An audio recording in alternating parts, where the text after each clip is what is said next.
चलो चीकू, पेरू, मौसम्बी, एप्पल ले लो, केला केला ले लो, चीकू चीकू ले लो, अमृत अमृत।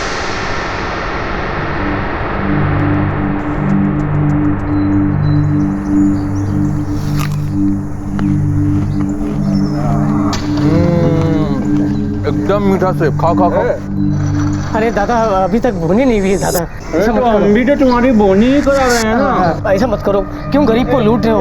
छोड़ो, अभी हमारा हाथ लग गया ना, तेरा कमाई दुगुना होगा। अब थोड़ा टैक्स तो लगेगा ना। अरे ऐसा मत करो दादा। अरे ऐसा मत करो, अरे दो ना, ऐसा मत करो दादा, बोलो ना दादा, ऐसा मत करो। देखो ऐसा मत करो, छोड़। अरे गुरदार, अरे कुछ नहीं, बस फल खा रहे हो, सेहत बना रहे हैं। तक आप 200 रुपए का फल खा गए दादा। अरे सोच लेना कि 200 टका का फल मंदिर में चला दिया दादा। अरे चलो भाई, फल खा लिए और सेहत भी बना लिए। बिल्कुल, चलो चलो दादा, मैं भी चलता हूँ। चलो गुरदार। दादा वो देखो सब्जी वाला।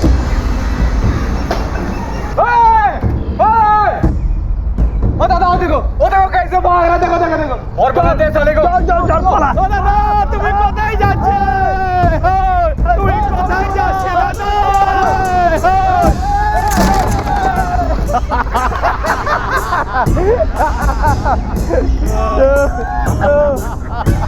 ले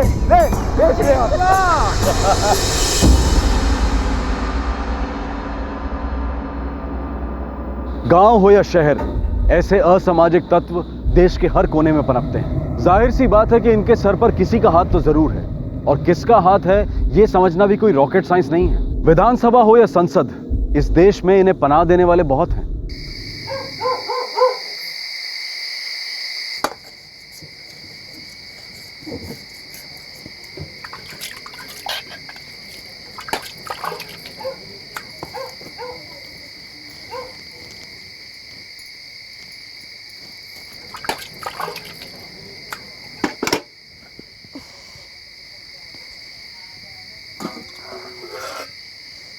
अम्मा, दूध नहीं है क्या? नहीं बेटा, सुबह ही खत्म हो गया था।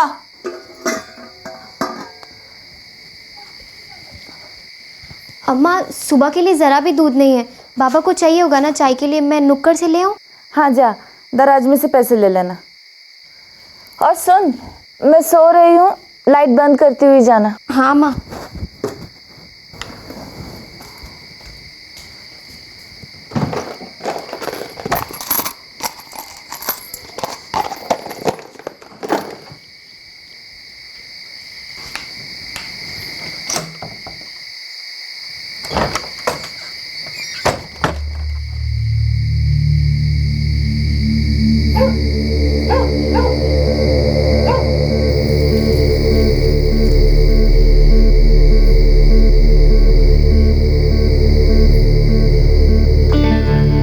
बबलू दादा 4 रुपए का दूध देना।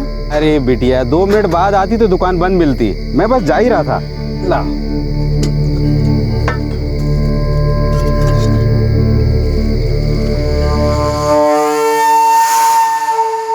अच्छी है यार। लेके चले। बिल्कुल, निकलने दो उसको। बाबा आ गए? नहीं दादा। लो बिटिया।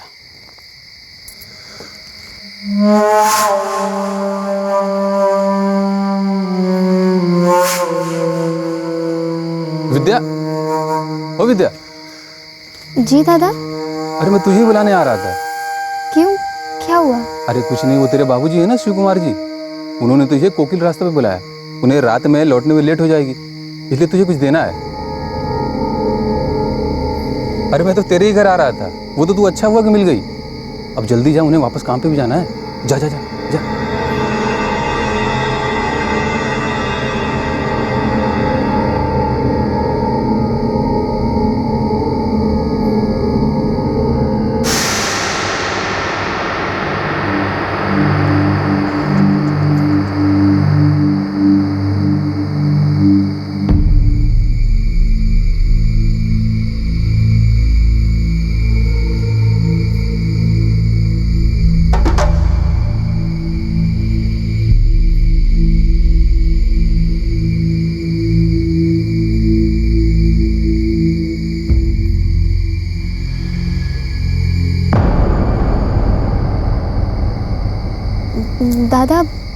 बाबा नहीं है यहाँ पर।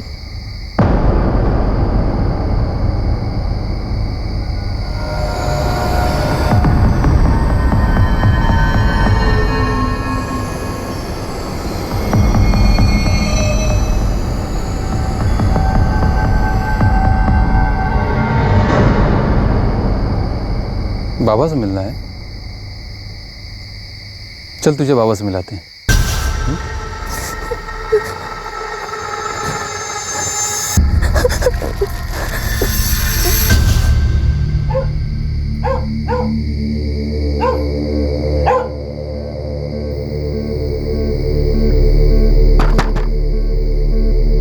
पार्वती, अरे कहाँ गए लोग? पार्वती, पार्वती, विद्या, पार्वती, अरे क्या हुआ? दरवाजा बाहर से क्यों बंद है?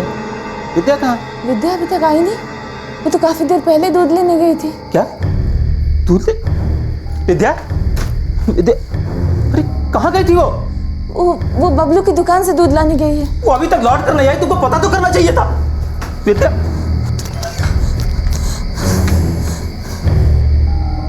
विद्या, विद्या, विद्या, विद्या, विद्या, विद्या, विद्या, विद्या, विद्या, विद्या, विद्या, विद्या, विद्या नहीं मिल रही है। विद्या,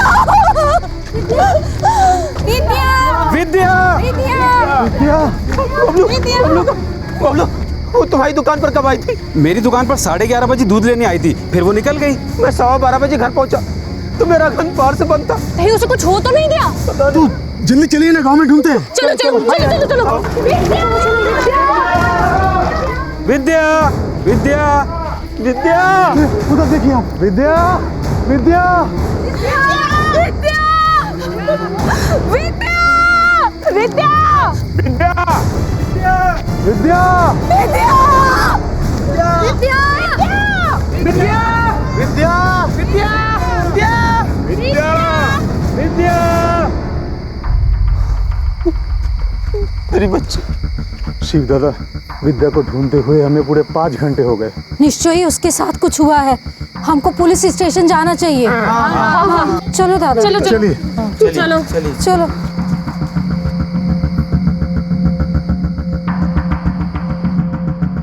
हो सकता है गांव के बाहर कहीं चली गई हो। नहीं नहीं साहब, गांव के बाहर कहाँ जाएगी, बच्ची है साहब। अरे पर तुम लोग ही कह रहे हो ना कि गांव में ढूंढ लिया, नहीं मिली ना, इसका मतलब गांव के बाहर गई है। नहीं, वो बस बबलू की दुकान पर दूध लेने गई थी, वहां से सीधे घर ही वापस आ रही थी। ऐसा तो तुम कह रहे हो कि वापस आ रही थी। बुआ जी सर। मिसिंग कंप्लेंट लिख लो। अच्छा ठीक है सर। सुबह तक देखते हैं, नहीं मिलेगी तो फिर ढूंढेंगे। चलो यशो, कंप्लेंट लिखी दे। आशो।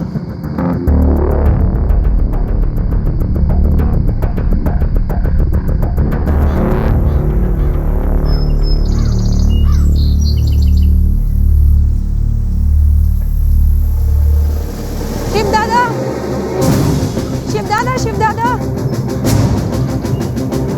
शिव दादा, वो विद्या खेत में बहुत बुरी हालत में, जल्दी आइए।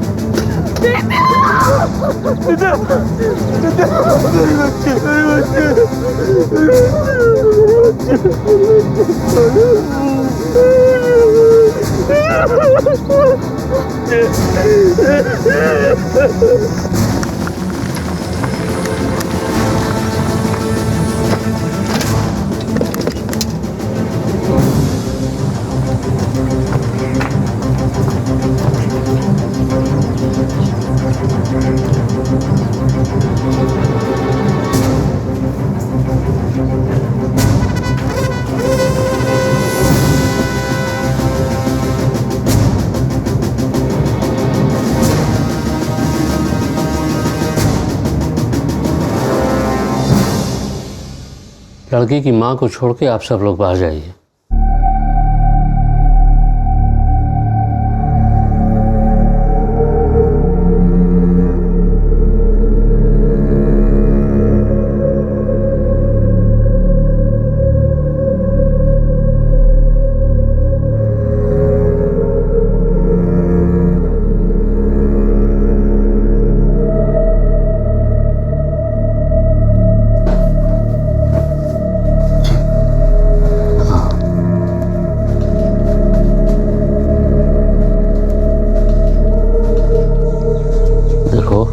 बेटी को पुलिस थाने ले जाओ, रिपोर्ट लिखवा दो।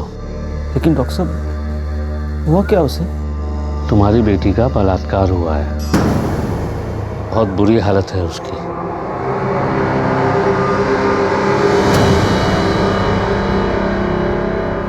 विद्या के साथ जो हुआ वो बहुत ही क्रूर और घिनौना था। उस वारदात के पीछे गांव के जाने माने गुंडों का हाथ था, लेकिन आगे जो विद्या के साथ हुआ वो और भी ज्यादा शर्मनाक था।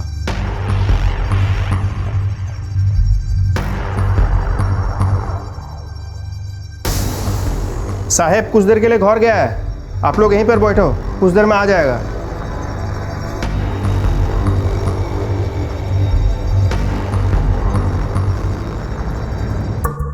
कहाँ मिली है? सब वो पास के खेत में, जब रात को हम लोग वापस जा रहे थे तब। तुम तो कह रहे थे तुमने पूरे गांव में से ढूंढ लिया, फिर पास के खेत में कहाँ से मिल गई? रात के अंधेरे में हमको दिखाई नहीं दिया था सब। क्या हुआ इसके साथ? हमारी बेटी के साथ बहुत अत्याचार हुआ है सब। हाँ हाँ, पर हुआ क्या है? वो कुछ लोगों ने। इसको बोलने दो। विद्या नाम है ना तुम्हारा? क्या हुआ? कहाँ गई थी रात को?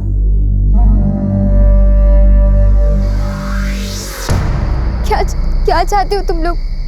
मुझे घर जाने दो।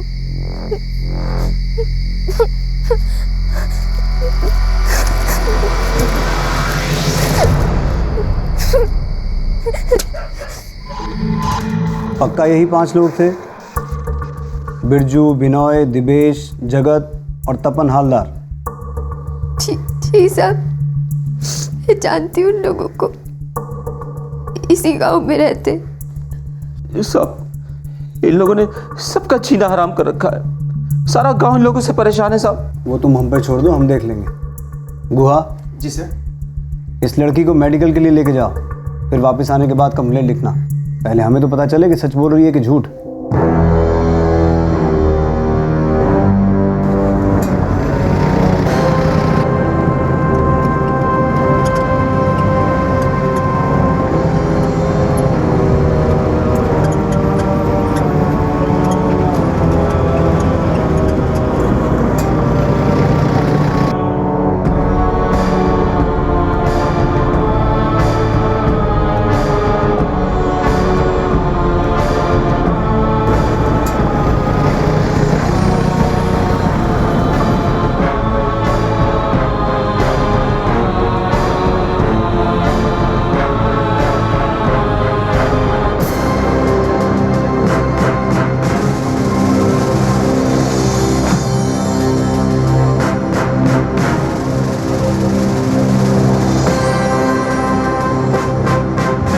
चलो आओ, तुम लोग कंप्लेन लिख लेता हूँ, आ जाओ।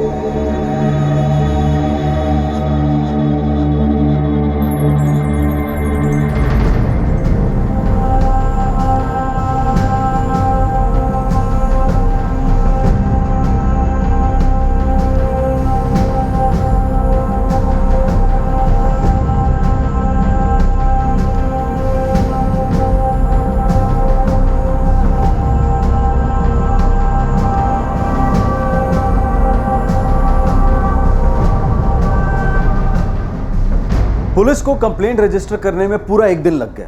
क्या उसी समय विद्या द्वारा बताए गए उन 5 गुंडों को हिरासत में लेना इतना मुश्किल था? क्या उन 5 गुंडों का पिछला रिकॉर्ड इतना साफ था कि पुलिस को विद्या की बात पर यकीन ना हो? या फिर जानबूझकर उन गुंडों को खुला रहने दिया गया था ताकि वो और आतंक फैला सके? उस रात पुलिस स्टेशन में कंप्लेंट लिखवाकर विद्या अपने माता पिता के साथ घर वापस लौट रही थी।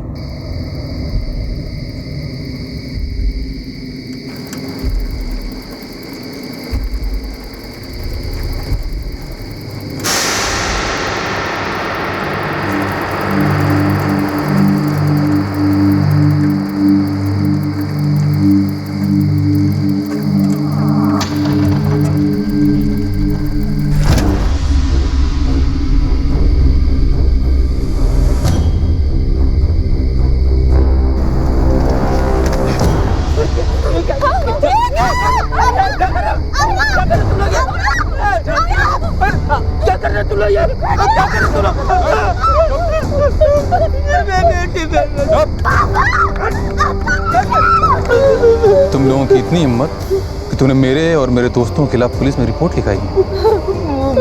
अब वो कर। अब जा पुलिस के पास, शिकायत लिखा के दिखा।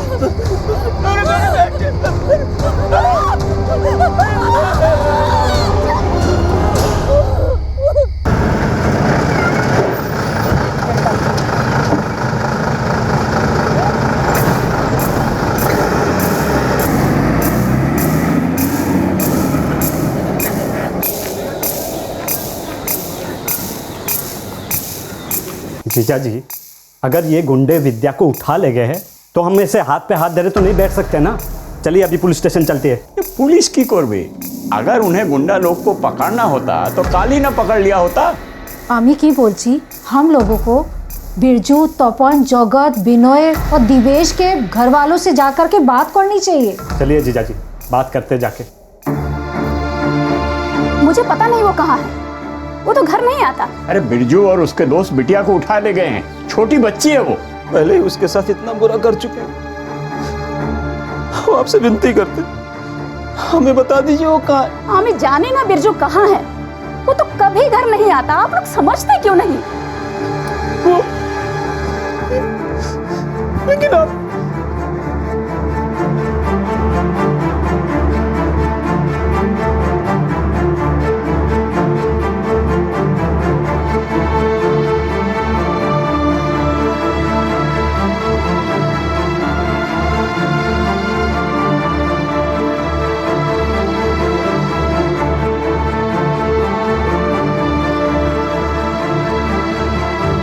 ये रहा। गुरु, तू तो बिरजू का दोस्त है ना? वो लोग विद्या को पता न कहाँ है वो लोग। पागल हो गए तुम लोग? मुझे क्या बिरजू और उसके दोस्तों का पता लगाने के अलावा कोई दूसरा काम धंधा नहीं है? हुआ क्या है? बिरजू और उसका दोस्त तपन, बिनोद, जगत और दीपेश विद्या को उठा ले गए। हमें बताओ कहाँ है? ओ दादा, आवाज जरा नीचे रखो। हम लोग को नहीं पता वो लोग कहाँ हैं, और आवाज ऊंची करने से तुम लोगों को तुम्हारे सवाल का जवाब नहीं मिल जाएगा। तुम लोग थाने गए थे ना शिकायत करने, अब जाओ वहीं देखो वो तुम्हारी क्या मदद करते हैं। चलो जीजा जी, चलो छोड़ो, हम बता छोड़ो ना, चलो।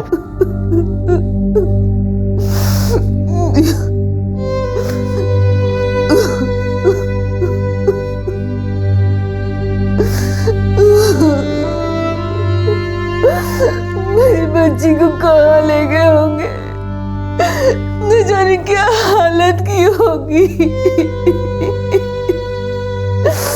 मेरी बच्ची।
आधे घंटे बाद इसे होश आया तो इसने बताया इसके साथ क्या हुआ है। और आप लोगों ने पुलिस में रिपोर्ट भी दर्ज करवाई थी? जी हाँ, हम लोग शिकायत लिखवा कर वापस आ रहे थे,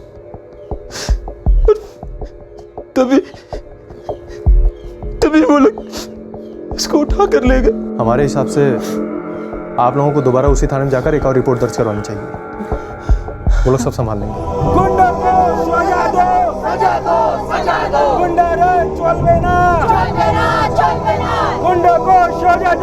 देश में हर रोज होते बलात्कार के केसेस में एक और केस जुड़ गया है। एक 16 साल की लड़की के साथ एक बार नहीं 2 बार गांव के गुंडों ने बलात्कार किया और उसे मरने के लिए छोड़ दिया, पर वो बच गई।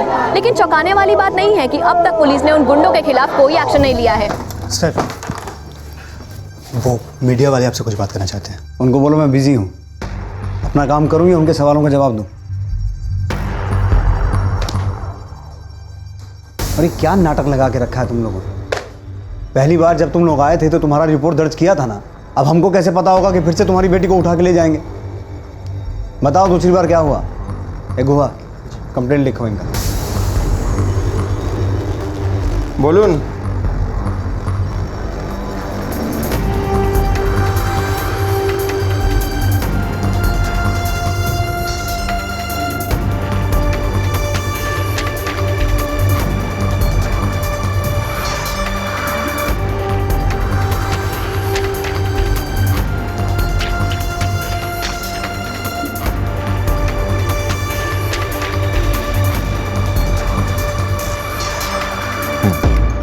हुआ कंप्लेंट इन्हें पढ़ के सुनाओ। जी सर। हाँ तो सुनुन, 4 नवंबर 2013 ते विद्या मिश्रा कन्या श्री शिव कुमार मिश्रा और श्रीमती पार्वती मिश्रा मामा श्री प्रताप मिश्रार सामने नालिश करी से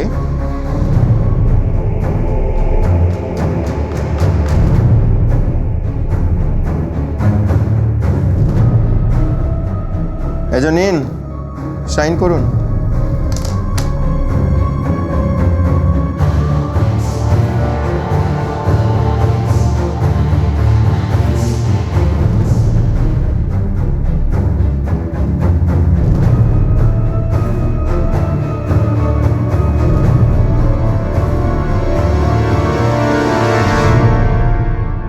गुंडों को सजा दो, गुंडारा चलबे ना। सर आप उस दिन भी गुंडों को गिरफ्तार कर सकते थे जिस दिन ये कंप्लेंट फाइल हुई थी। देखिए हमें कुछ प्रोसीजर्स फॉलो करने पड़ते हैं। बहुत दुख की बात है कि हमारे एक्शन लेने से पहले ही ये वारदात दोहराई गई। सर उन 5 गुंडों को सभी जानते थे, फिर भी आप उन्हें पकड़ने में इतना वक्त लगा रहे हैं। क्या उनके ऊपर किसी पार्टी या किसी लीडर का हाथ है जिसके लिए आप उन्हें पकड़ने में हिचकिचा रहे हैं? आपके सवाल खत्म हो गए हो तो हम अपनी ड्यूटी करें। सर आखिरी सवाल, हमें उन्हें अरेस्ट करने जाना है मैडम। सर क्या आप विद्या और उसके परिवार को प्रोटेक्शन दे रहे हैं? सब लोग अच्छी तरह से जानते हैं कि उन गुंडों के साथ और भी लोग मिले हुए हैं। पुलिस ये अच्छी तरह से जानती है कि वो उन पर फिर से हमला कर सकते हैं। हम पहले उन्हें अरेस्ट कर लें, फिर देखेंगे क्या करना है। सर एक सवाल सर उन गुंडों को आप कब तक पकड़ेंगे? पहले उनको अरेस्ट कर रहे फिर बात करें। सर उन 5 से बात हो गया है, वो सब गांव के मंदिर के पास ही है। ये बिरजू और उसके दोस्त, इन लोगों को ये समझ में नहीं आता है कि इनकी इन हरकतों की वजह से हमें कितनी परेशानी होती है।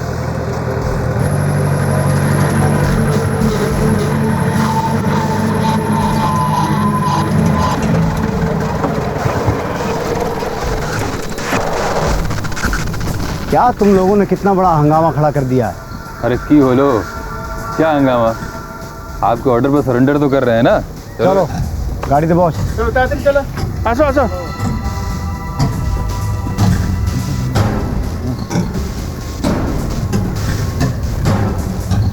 चलो चलो तातरी।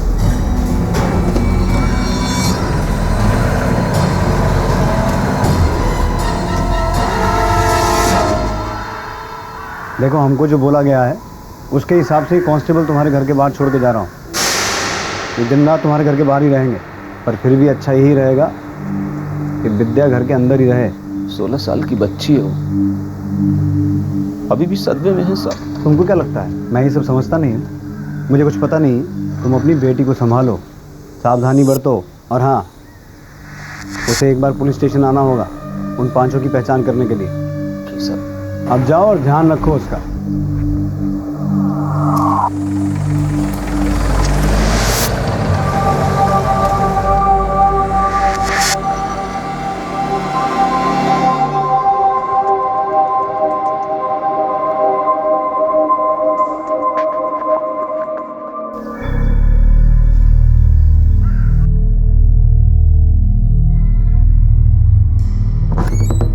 कावे जगत बहुत ढीले लग रहे हो।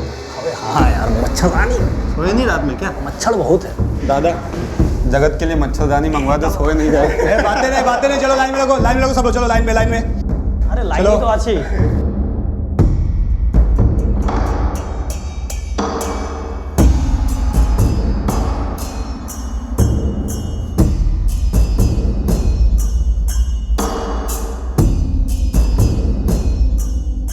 यहाँ जाली से देखो, ये वही 5 लोग हैं ना?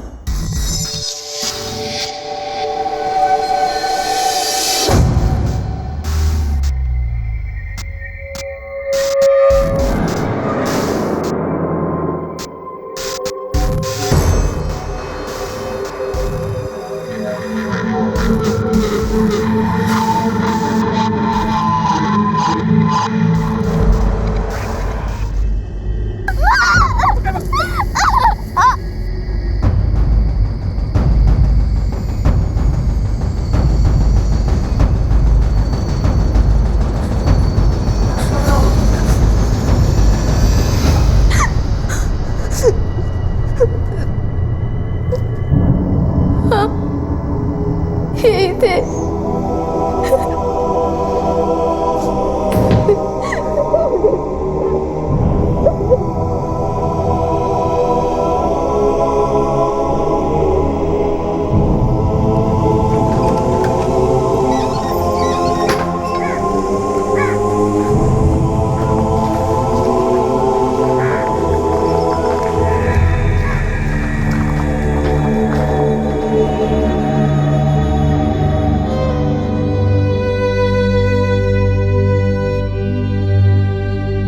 विद्या के लिए कुछ सोचना होगा, उसे इस सदमे से बाहर निकालने के लिए कुछ करना होगा प्रताप। उसकी हालत बहुत नाजुक है, वैसे ही बहुत कुछ झेल चुकी है वो। कुछ दिन बीत जाने दो।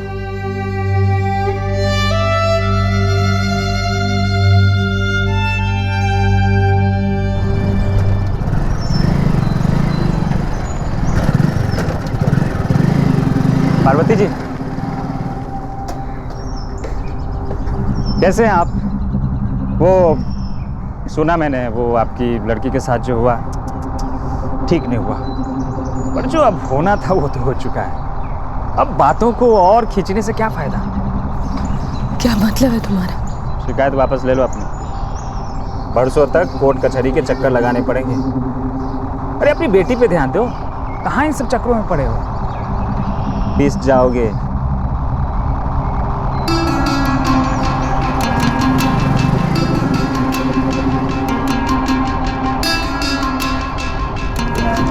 बाबूजी, इस मामले को ठंडा होने दो, ज़्यादा खींचने का कोई फ़ायदा नहीं, इसमें आपका ही नुकसान होगा। अरे विद्या के साथ जो हुआ वो पूरे गांव को पता चल चुका है। अब कल को उसके लिए कोई लड़का देखने जाओगे तो सोचो क्या होगा।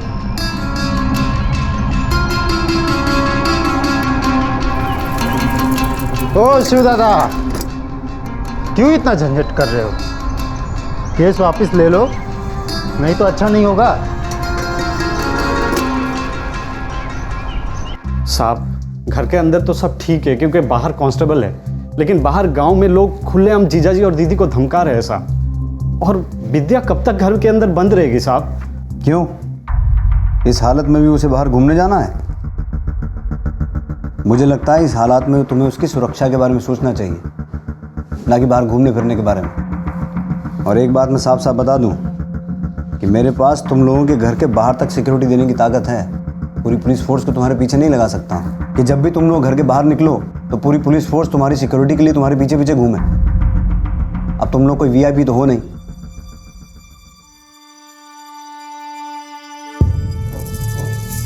बेटा, जो हुआ उसे भूल जाओ। अब जितना सोचेगी उतना ही दर्द होगा। सबकी भलाई इसी में है कि ये सब भूल जाओ। पार्वती, अब उसे रात में कभी भी इस तरह से अकेले मत भेजना। पहले ही इन सब बातों का ध्यान रखा होता तो ये सब नहीं होता। उसे रात में अकेले जाने ही नहीं देना चाहिए था। बेचारी बच्ची है, उसे तो ये सब सहना ही है, और साथ में तुम सबको भी।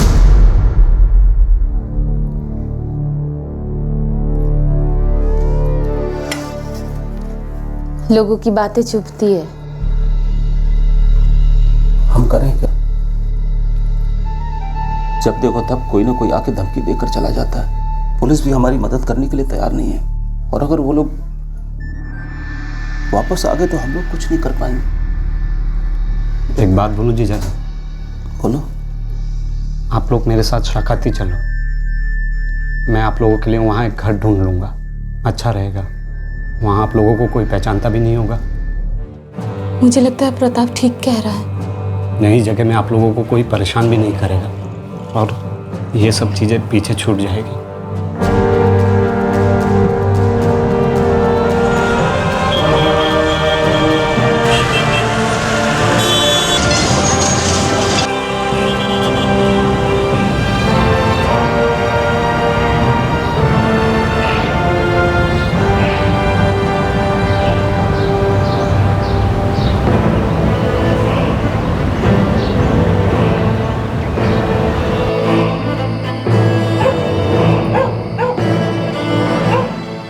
जीजा जी, मुझे एक घर मिला है, मेरे घर के पास में ही है, आप लोगों के लिए बिल्कुल सही रहेगा। वहाँ जाकर काम भी तो ढूंढना पड़ेगा ना। उसके बारे में चिंता मत करो, काम मिल जाएगा। जगह बदलना आप सबके लिए अच्छा रहेगा, खास तौर पर विद्या के लिए।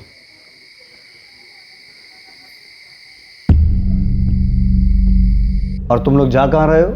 कोलकाता के पास एक छोटी सी जगह है, वो विद्या अभी भी सदमे में है। जगह बदलना उसके और उसके परिवार के लिए अच्छा रहेगा साहब। साहब आपसे विनती है कि हमें इस गांव से बाहर निकलने के लिए पुलिस की मदद चाहिए होगी, ताकि हमारे नए पते के बारे में किसी को पता ना चले। ठीक है, तुम लोगों को छोड़ के आने के लिए 2 कांस्टेबल और पुलिस की गाड़ी दे रहा हूँ, पर अगर गांव में किसी को पता चल गया तो मेरी गलती नहीं होगी। ठीक है।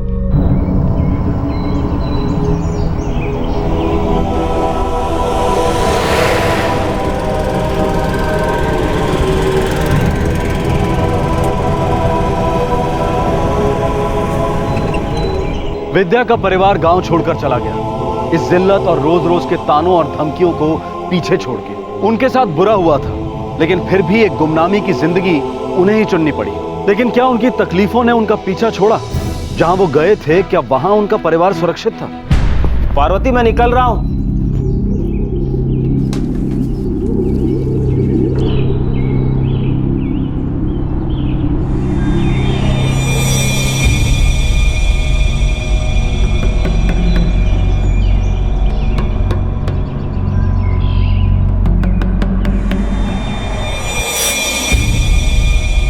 दोपहर को खाने के बाद मैं बाहर जाऊंगी सामान लाने।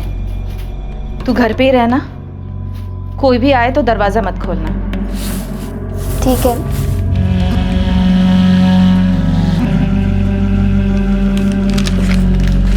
विद्या, दरवाजा बंद कर।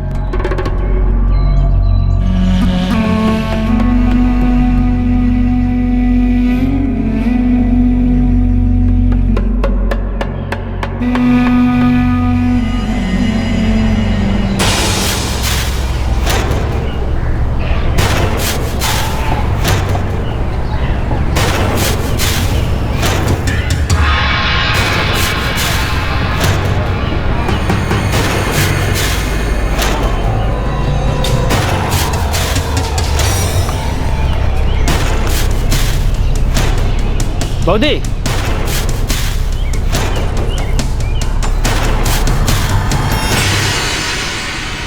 केमन आछो? शिव कुमार जी और विद्या कैसे हैं? अब तुम्हें क्या चाहिए? ना ना, वो तो मैंने आपको देखा तो आपका हालचाल पूछने चला है। मुझे तुमसे कोई बात नहीं करनी।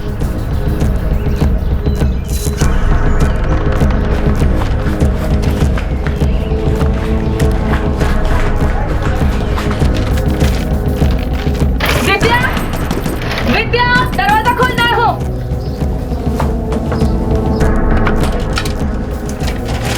अंदर जा तू।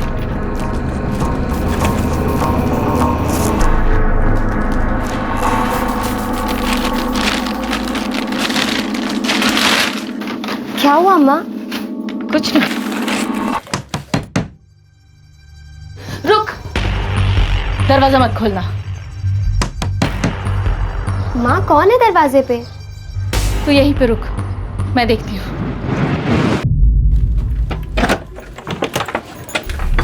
अरे बौदी, आप ऐसे भाग के क्यों आ गई? क्या चाहिए तुम्हें? क्यों आए हो यहाँ पे? मैं यहाँ अपने एक रिश्तेदार से मिलने आया था। वो इसी मोहल्ले में रहता है। और संजोग की बात यह है कि ये घर भी मेरे काका का ही है, और उन्होंने ही मुझे बताया कि ये घर आपने किराए पे लिया है। आप इतना डर क्यों रही हैं? मैं जानता हूँ कि आप मेरे बारे में क्या सोचती हैं, किंतु सोचती अब मेरा बिरजू और उसके दोस्तों से कोई लेना देना नहीं है। मैंने उससे अपने सारे नाते तोड़ लिए हैं। मैं समझ गया हूँ कि वो एक नंबर का गुंडा है। बहुत अफसोस है कि आपको और आपके परिवार को इतनी सारी परेशानी हुई, खासकर विद्या को। कैसी है वो? घबराओ मत, मेरी बात का विश्वास करो। हाँ मैं समझ गई। तुम्हें और कुछ काम था? ना ना, बस सोचा एक बार आपसे बात कर लूँ। अगर कोई मदद चाहिए तो मुझे बता देना, ठीक है? अच्छी गुरु, गाँव में किसी को मत बताना कि हम यहाँ रुके हुए हैं। ना ना बौदी, चिंता करो ना, मैं किसी को कुछ नहीं बताऊंगा। नमस्कार।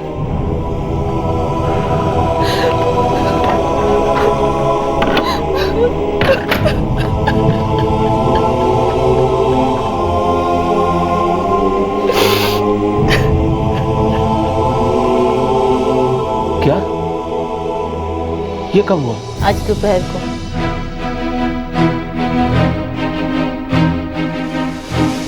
ये घर लेते वक्त मुझे इस बारे में कुछ भी पता नहीं चला। अब क्या करें? यहाँ से कहीं और चले क्या?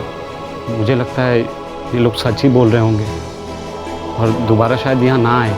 मुझे कुछ समझ में नहीं आ रहा, किन पे भरोसा करना चाहिए किन पे नहीं। मुझे लगता है इस बारे में हमें ज़्यादा नहीं सोचना चाहिए।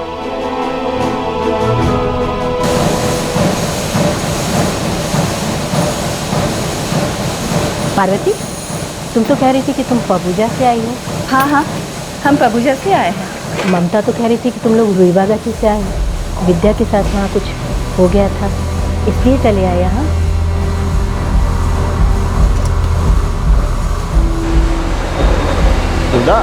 हाँ बोला।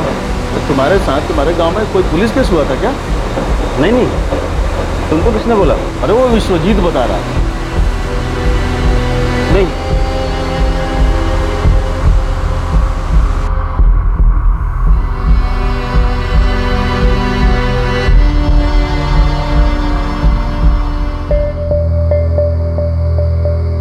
सब लोग बातें कर रहे हैं। पता है।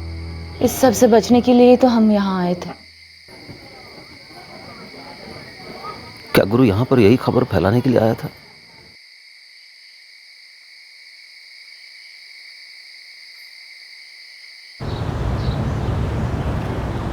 गोदी, सुनो तो, घर पे सब ठीक है ना? क्यों हमारे पीछे पड़े हो? अरे मैं आपका शुभचिंतक हूँ, ये बात आप समझती क्यों नहीं है? तुम्ही ने विद्या और हमारे बारे में सारी बातें यहाँ पर फैलाई है ना? क्या चाहते क्या हो? अपनी पुलिस कंप्लेन वापस ले लो। अब देखो, इससे किसी का क्या फायदा? तो इसलिए आए हो यहाँ हमें ढूंढते हुए? कंप्लेन वापस ले रही हो या नहीं?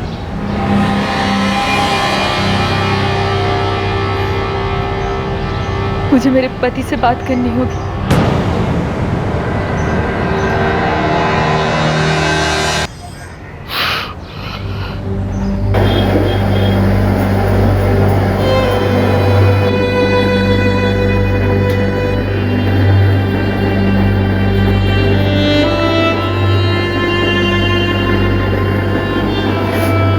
अम्मा संभाल के। तू बना ले। अम्मा क्या हुआ है बताओ ना। कुछ नहीं, तू बना।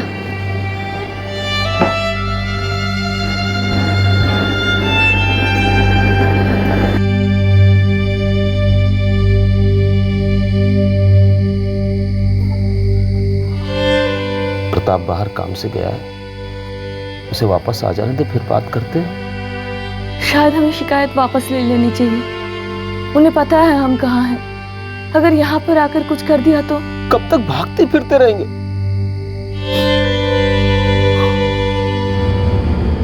विद्या के माता पिता को लगातार केस वापस लेने के लिए धमकियां मिलती रही। उनके आस पड़ोस के लोग जिनसे हमदर्दी की उम्मीद की जा सकती थी, वो भी ताने ही दे रहे थे। हैरानी की बात यह है कि इस वारदात के 1 साल पहले दिल्ली के उस केस में सारे देश भर में उस 23 साल की लड़की के लिए हमदर्दी उमड़ पड़ी थी। लेकिन विद्या और उसके माता पिता के लिए मुसीबतें दिन ब दिन बढ़ती जा रही थी। अगर वो अपनी शिकायत वापस नहीं लेते हैं तो हमें कुछ और सोचना पड़ेगा। लगता है जो सोचा तो वही करना पड़ेगा। इससे पहले कि मुश्किल और बढ़े, इस मामले को यही निपटाना पड़ेगा। और समझा लिए।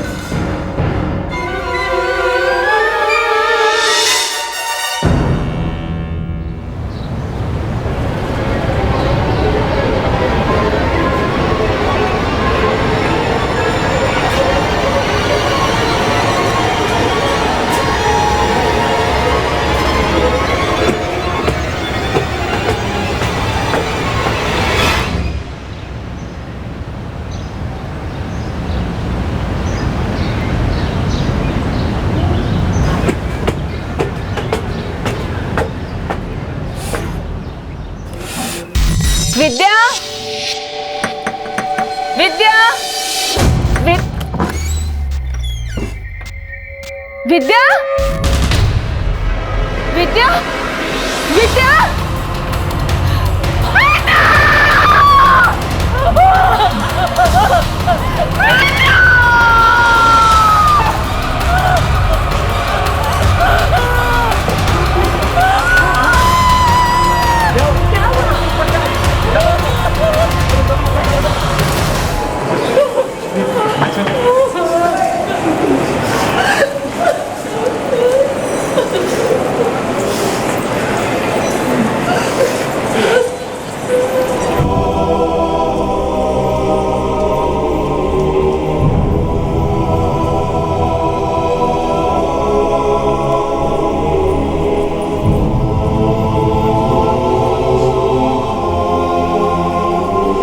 हमारी विद्या की हालत कैसी है?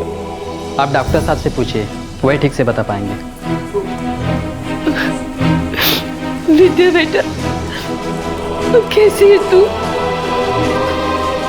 वो बहुत बुरी तरह से जल चुकी है। उसके बॉडी में लगभग 75% बर्न्स है। हमने अपना इलाज शुरू कर दिया, लेकिन अभी काफ़ी काम बाकी है। वो कुछ बोल ही नहीं रही। उसका मुंह जल गया है, गला जल गया है, और बोलने की हालत में आने तक उसे थोड़ा समय लगेगा।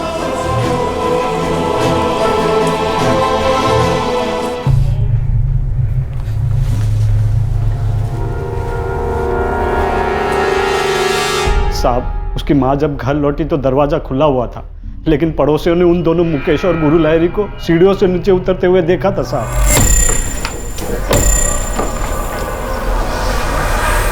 वो लड़की इस वक्त किस अस्पताल में है? साहब, भौशाख हॉस्पिटल में है साहब। ठीक है, पहले हम घर जाकर के जांच पड़ताल करते हैं, उसके बाद हॉस्पिटल जाकर देखेंगे कि वो बयान देने लायक है या नहीं। नहीं साहब, हमने उस समय चीखने की कोई आवाज नहीं सुनी थी। बल्कि हमें तभी पता चला जब हमने पार्वती की चीख सुनी और हम लोग तुरंत ऊपर भागे।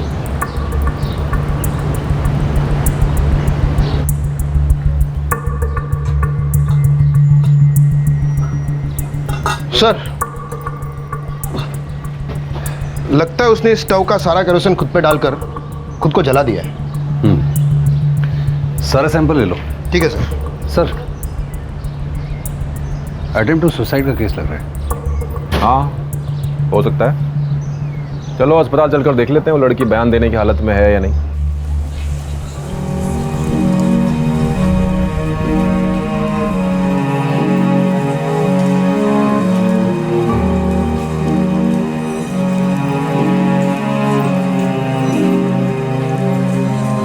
देखो, पहले तो ये कोई बर्न्स हॉस्पिटल नहीं है। यहाँ जले हुए लोगों का अलग से इलाज करने की कोई व्यवस्था नहीं है, ना तो आईसीयू में और ना ही किसी और वार्ड में कोई जगह है। लेकिन डॉक्टर साहब, उसकी हालत बहुत ख़राब है। इस मामले में मैं तुम्हारे लिए कुछ नहीं कर सकता। तुम सुपरिटेंडेंट से जाके मिलो, हो सकता है वो तुम्हारे लिए कुछ कर सके। और वैसे भी ये पुलिस का मामला है, और पुलिस केस में तुम्हें उनसे तो बात करनी ही होगी। विद्या, क्या तुम बता सकती हो तुम्हारे साथ क्या हुआ?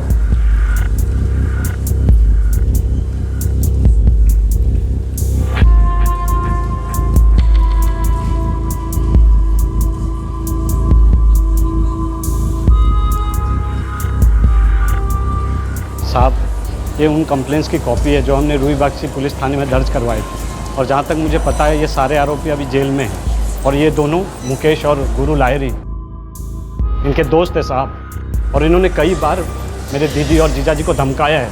वो लोग हमारे पीछे पड़े थे साहब। वो चाहते थे कि हम अपनी शिकायत वापस ले लें। हाँ, तो हो सकता है कि आप लोगों के जाने के बाद वो लोग उसे डराने धमकाने आए हो। पता नहीं साहब। क्या तुम्हारी बेटी विद्या को ये मालूम था कि वो लोग तुमको धमकियां दे रहे? जी नहीं साहब, हमने उसे इस बारे में कुछ भी नहीं बताया था।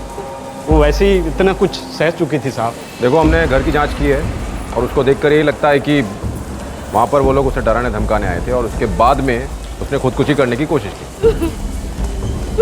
हम लोग सुसाइड की एफआईआर दर्ज कर लेते हैं, लेकिन कोई भी एक्शन लेने से पहले हमें विद्या के स्टेटमेंट का इंतजार करना पड़ेगा।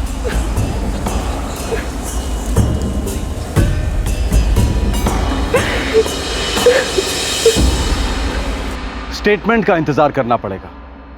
पड़ोसियों ने जिन मुजरिमों को देखा था, लड़की के परिवार ने जिनकी जानकारी दी थी, वो अब भी कहीं भाग जाने के लिए आजाद थे। इस घटना के पहले पुलिस में 2 और कंप्लेंट्स दर्ज करवाई जा चुकी थी, लेकिन फिर भी विद्या के बोलने का इंतजार हो रहा था। उन गुंडों के अत्याचार के बाद जो पीड़ा और यातना विद्या और उसके परिवार वालों ने हमारी कानूनी व्यवस्था की वजह से सही थी, उसका कोई अंत नहीं था और अस्पताल पहुंचकर भी उनकी यातनाएं खत्म नहीं हुई थी। देखो, इस वक्त फ्री वाला बेड तो कोई खाली है नहीं।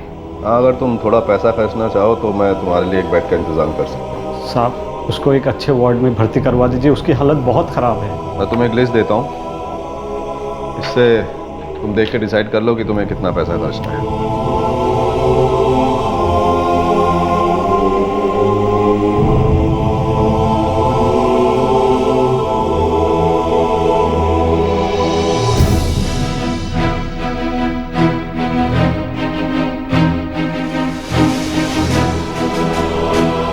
देखो, ये कुछ दवाइयाँ हैं, इनको लेकर आए। डॉक्टर साहब, विद्या पर इलाज का कुछ भी असर नहीं हो रहा है। इस हॉस्पिटल में कोई बर्न स्पेशलिस्ट नहीं है, फिर भी हम लोगों से जो बन पड़ रहा है हम लोग कर रहे हैं। वैसे अच्छा होगा अगर तुम लोग इसे किसी बर्न स्पेशलिटी हॉस्पिटल में ले। डॉक्टर साहब, आप ही बता दीजिए उसे कहाँ लेके जाए। DC सुपर स्पेशलिटी हॉस्पिटल में देख लो, वहाँ इसका इलाज अच्छे से हो सके।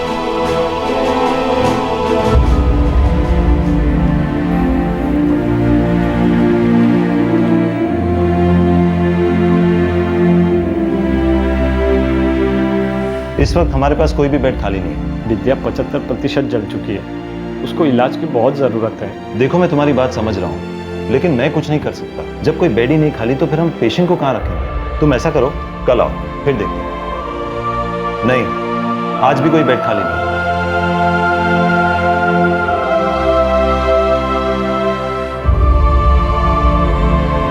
आज भी कोई बेड खाली नहीं, लेकिन कल तुम्हें मिल सकता है। आपका बहुत बहुत धन्यवाद। लेकिन तुम्हें बौशाक हॉस्पिटल से रेफरेंस लेटर लाना होगा, उसके बिना हम पेशेंट को एडमिट नहीं कर सकते।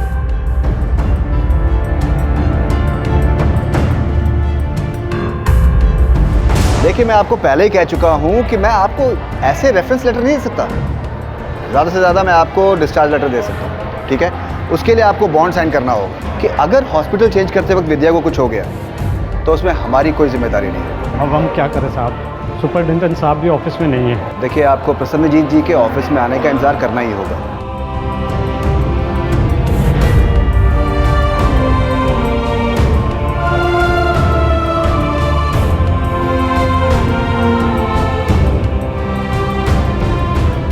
मैडम, वो बहुत बिजी है, मैं कुछ कह नहीं सकती है कि कब तक वापस आएंगे। मैडम, यहाँ से अगर रेफरेंस लेटर नहीं मिला तो DC अस्पताल में हम विद्या को भर्ती नहीं करा पाएंगे। देखिए, मैंने प्रशांतजीत सर को आपके लेटर के बारे में बता दिया है। आपको उनके हॉस्पिटल आने तक का वेट करना ही पड़ेगा।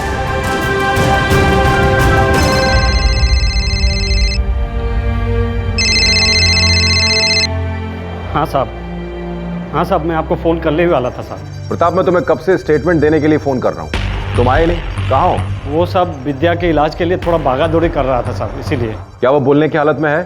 हाँ साहब, कल वो थोड़ा सा बोली थी। अरे तो बताना चाहिए था ना, उसका स्टेटमेंट लेना बहुत ज़रूरी है।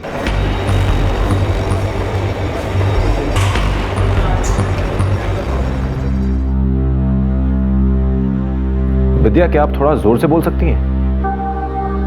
उसका गला सूख गया होगा, उसे थोड़ी चाय पिलाते हैं, हो सकता है उसके बाद कुछ ये बोले।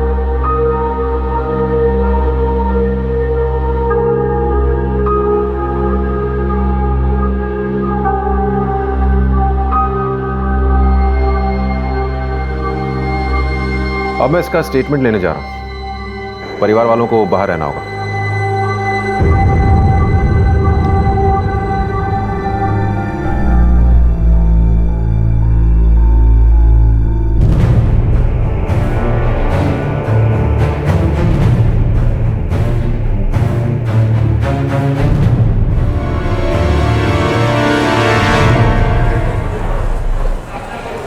सब कुछ बदल गया है।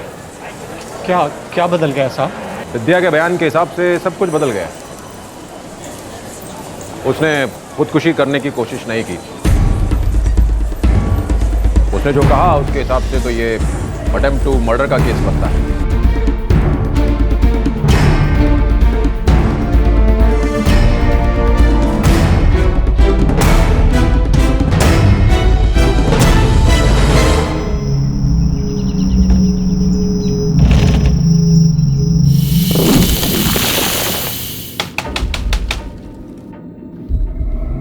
कौन है?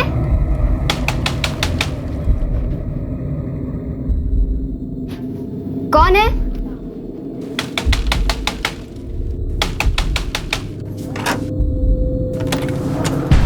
कैसी हो विद्या? अम्मा घर पे है?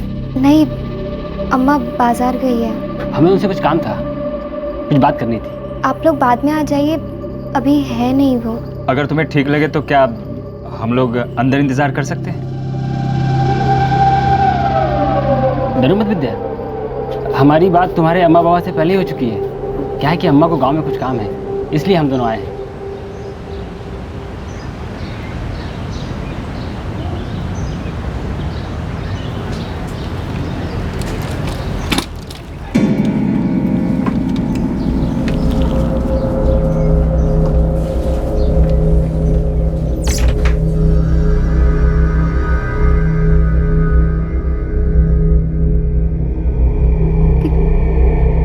क्या चाहिए तुम लोगों को? तो चाहिए था, कब से तेरी अम्मा को बोल रहे हैं।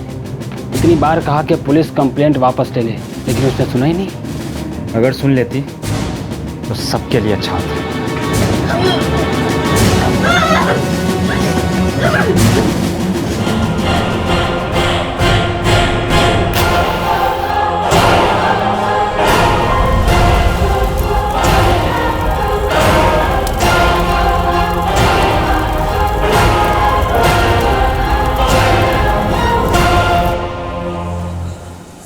हम एफआईआर बदल कर अटेम्प्ट टू मर्डर का केस दर्ज कर रहे हैं।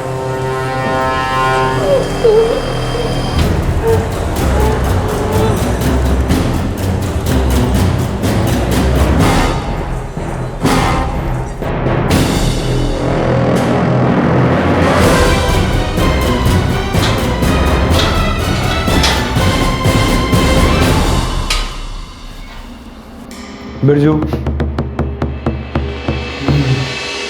साहब आप ही सोचो, जब से आप इधर ले आया हो तब से यहीं है, जेल से कहीं बाहर गए ही नहीं। तो यहाँ बैठे बैठे हम क्या कर सकते हैं? बिरजू मुझे अच्छे से पता है, गुरु और मुकेश तुम लोगों के बहुत अच्छे दोस्त हैं। साहब आप दोस्त हैं तो क्या होगा? अब अगर उन लोगों ने ऐसा कुछ किया है तो उसके लिए हम लोग कैसे जिम्मेदार हो सकते हैं? साहब हमारा तो भीतर ही है, हम लोगों को क्या पता है लड़की किधर है। तो फिर उन लोगों को डराने धमकाने का सवाल ही नहीं उठता। और सच्ची में साहब, हमें तो ये भी नहीं पता कि मुकेश और गुरु ने किया है, और कहाँ मिलेंगे ये भी नहीं पता। वो दोनों गांव में नहीं है, हम उनके रिश्तेदारों से पूछताछ कर रहे हैं। आप हमें इन दोनों के फोटोग्राफ्स भिजवा सकते हैं, क्योंकि इस केस के बारे में खबर हर तरफ फैल रही है और हम पर भी दबाव बहुत बढ़ रहा है। ये केस तो सचमुच सरदर्द बन गया है। ठीक है, मैं आपको उन दोनों के फोटोग्राफ्स फैक्स करवाता हूँ।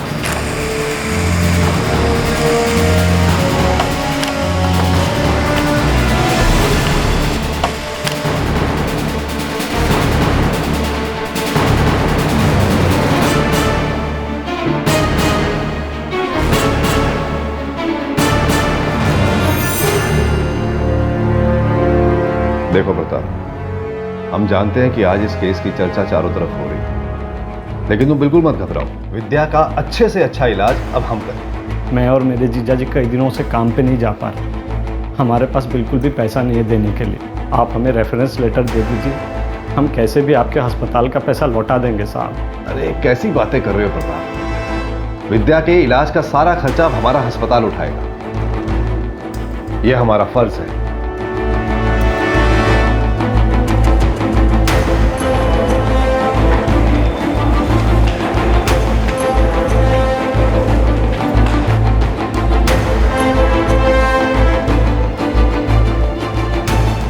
विद्या मिश्रा, हम लोग तुम्हारा बयान सीआरपीसी सेक्शन 164 के तहत रिकॉर्ड कर रहे हैं। बिल्कुल मत घबराना, हमें सब सच सच बताना।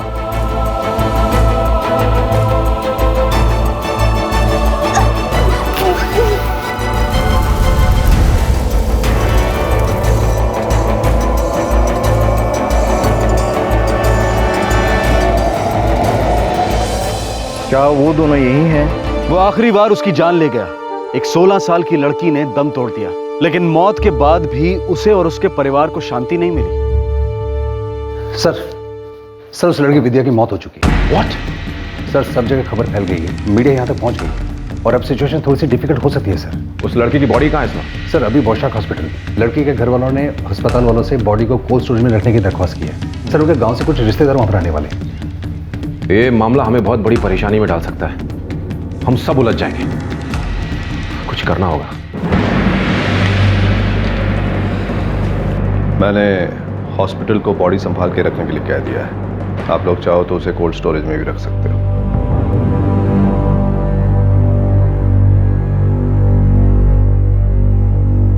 प्रताप भाई, तुम लोग अभी अपने घर जाओ, मैं यहाँ विद्या की बॉडी को कोल्ड स्टोरेज में रखवा दूँगा। और घर पे उसके अंतिम संस्कार की तैयारियां भी तो करनी है।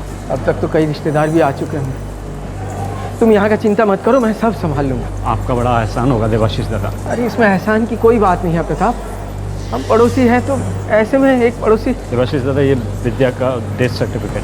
ठीक है, अब नीचे मैं छोड़ देता हूँ।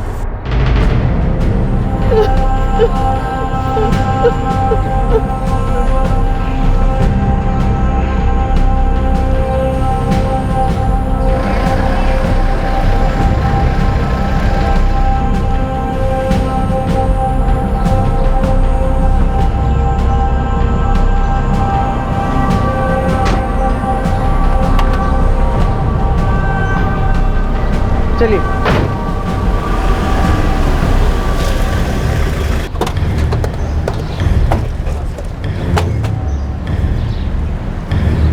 ये एम्बुलेंस कहाँ जा रही? सर विद्या की बॉडी को कोल्ड स्टोरेज रखवाने ले जा रहा हूँ। नहीं रुको, हमें चेक करना है। लेकिन सर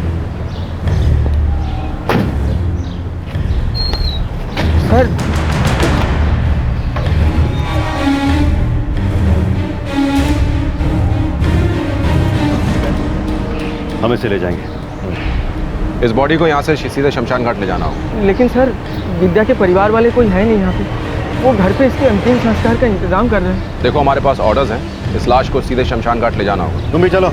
लेकिन सर बढ़ाओ इसे। मेरी बात तो सुनिए सर, उसके परिवार वाले को तो आने दीजिए सर।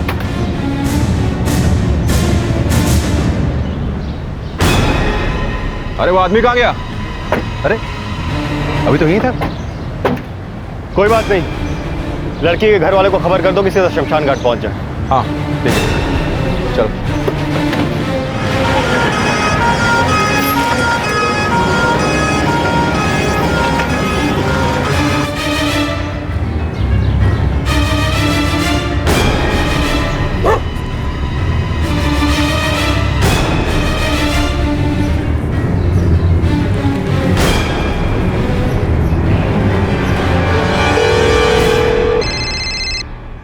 हाँ देवाशीष दादा बोलिए, सब ठीक है ना?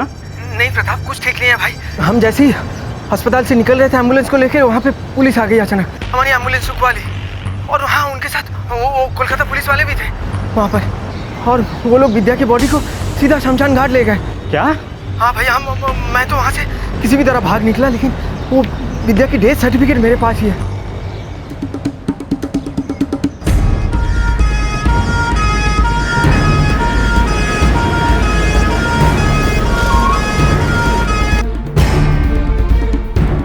हेलो साहब, मैं प्रताप मिश्रा बोल रहा हूँ। प्रताप, तुम लोग सीधे शमशान घाट पहुंच जाओ, विद्या की बॉडी को हम वहीं ले जा रहे हैं। साहब इतनी जल्दी क्या है, हम उसे कोल्ड स्टोरेज में रखवाने वाले थे और अभी उसके अंतिम संस्कार की तैयारियां बाकी है। प्रताप, अब बॉडी कोलकाता पुलिस के अंडर में है, मैं कुछ नहीं कर सकता हूँ। तुम लोग सीधे शमशान घाट पहुंचो। सर हॉस्पिटल का डेथ सर्टिफिकेट देखे बिना मैं ये बॉडी क्रिमेट नहीं कर सकता हूँ, ये रूल्स है। मुझसे ज़्यादा तो आपको पता होगा।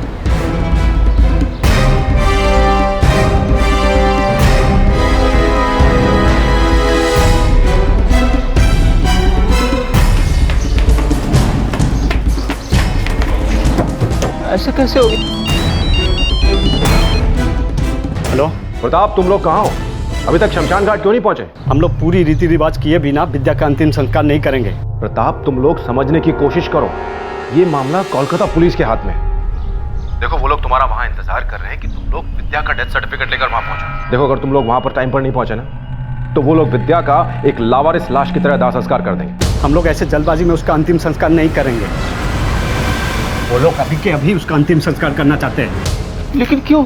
काकू, शायद मुझे लग रहा है कि वो लोग बहुत घबराए हुए हैं। अगर मीडिया को पता चल गया तो वो खबर चारों तरफ फैल जाएगी और फिर दिल्ली वाले केस की तरह वो लोग सड़कों पे ना उतर आए। इसी बात का डर है उन्हें, इसीलिए वो लोग हथकंडे अपना रहे हैं। वो अपना मनमानी करना चाहते हैं। ऐसे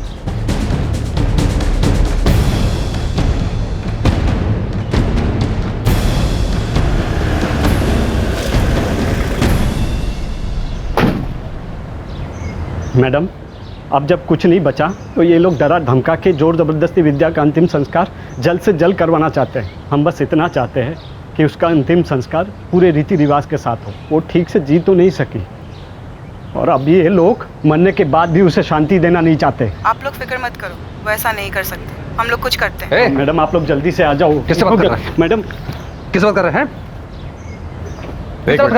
एक मिनट छोड़ दो सर। तुम लोग मेरी बात सुनो। अच्छा होगा कि तुम चुपचाप विद्या का डेथ सर्टिफिकेट लेकर के शमशान घाट पहुंच जाओ। तुम दोनों माँ बाप हो उसके। अब ये झगड़ा छोड़ो और शांति से अपनी बेटी का अंतिम संस्कार कर दो। सुनो, बात समझने की कोशिश करो, वरना नाटक ना बहुत महंगा पड़ जाएगा तुम लोग को। बात कर रहा हूं ना मैं। चलो बात चलो। देखो, तुम लोगों की भलाई के लिए बोल रहा हूं। मेरी सलाह मान लो और शांति से अपनी बेटी का अंतिम संस्कार कर दो। ये बात यहीं खत्म करो और यहाँ से कहीं चले जाओ। यही तुम लोगों के लिए अच्छा रहेगा। चलो चलो, शूट करो, चलो। कौन हो तुम लोग? हमें पता चला कि आप इनकी 16 साल की बेटी विद्या की मौत की खबर को दबाने की कोशिश कर रहे हैं। नहीं, ऐसी कोई बात नहीं है। हमें तो ये भी पता चला है कि आप इनके साथ जबरदस्ती कर रहे हैं इनकी बेटी का दाह संस्कार करने के लिए। देखिए, ऐसी कोई बात नहीं है, आपको कुछ गलतफहमी हुई है। आप लड़के के मामा हैं? जी। आपको कुछ कहना है?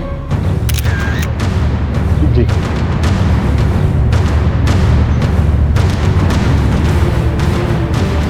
पीड़ित लड़की का परिवार कहाँ है? अब क्या सच है कि आप बॉडी को यहाँ जबरदस्ती लेकर आए हैं? बिल्कुल सच नहीं है। देखिए, हमारे पास ऊपर से ऑर्डर्स थे। पुलिस इस केस को दबाने की कोशिश क्यों कर रही है? मैम देखिए, जो ऑर्डर्स हमें मिले हम वही काम कर रहे हैं। मिला हुआ है सर। सर, यहाँ पे सिचुएशन एकदम आउट ऑफ कंट्रोल हो गई है। चारों तरफ मीडिया फैल गई, लड़की के घर पर भी और शमशान घाट पर भी। जाओ, उन लोगों को जाने दो और हाँ, वो शमशान घाट पर पुलिस वालों को इन्फॉर्म कर देना कि लड़की की बॉडी उनके हवाले कर दो। फिर वो जैसे चाहें उसका अंतिम संस्कार कर सकते हैं।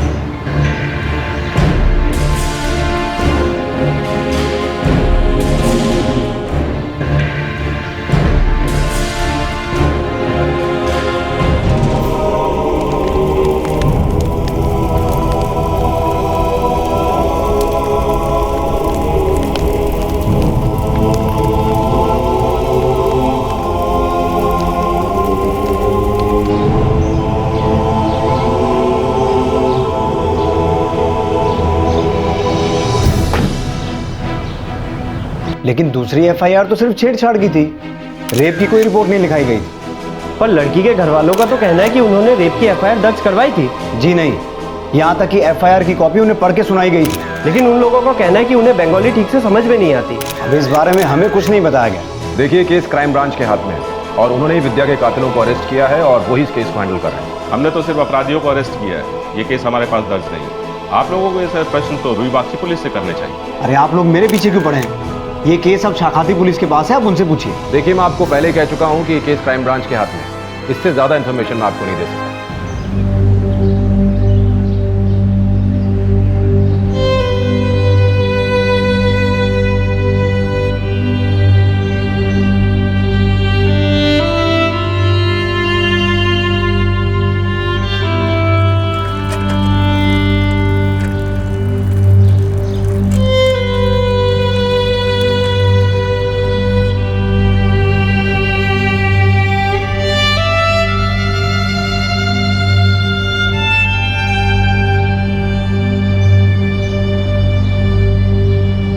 बलात्कार के 5 आरोपी और हत्या के 2 आरोपी इस वक्त न्यायिक हिरासत में हैं। चार्जशीट फाइल की जा चुकी है, लेकिन केस शुरू होना अभी बाकी है। विद्या का परिवार वो जगह छोड़ के जा चुका है। पहली बार एक बर्बर अपराध की शिकार विद्या की सुरक्षा के लिए पुलिस ने कोई कदम नहीं उठाया। दूसरी बार वो फिर उसी अपराध का शिकार हुई और तीसरी बार उसे जला दिया गया और उसकी मौत हो गई। इस अपराध को छुपाने और उससे जुड़ी हर खबर को दबाने के पीछे क्या कोई राजनीतिक सोच छुपी थी? क्या इसी सोच की वजह से जल्दबाजी में उसका अंतिम संस्कार करने की कोशिश की गई? कोई नहीं जानता, किसी के पास इन सवालों के जवाब नहीं। ऐसे गुंडे हमारे समाज में क्यों पनप रहे हैं? उन्हें किसका आश्रय है सब जानते हैं, लेकिन इस समस्या का हल किसी के पास नहीं।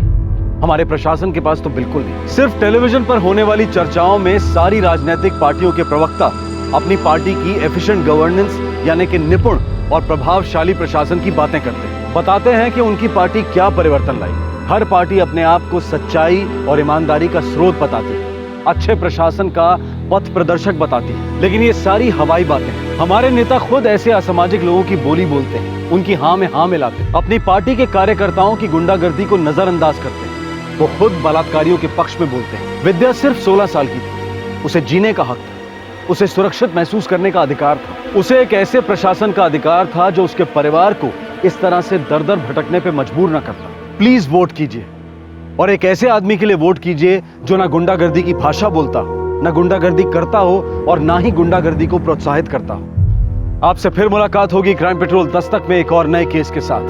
तब तक अपना ख्याल रखें, सुरक्षित रहें और याद रखें, आपका एक वोट बहुत कीमती है। जय। इस तरह के और भी एपिसोड देखने के लिए हमारे चैनल को सब्सक्राइब करें और बेल आइकन दबाना ना भूलें।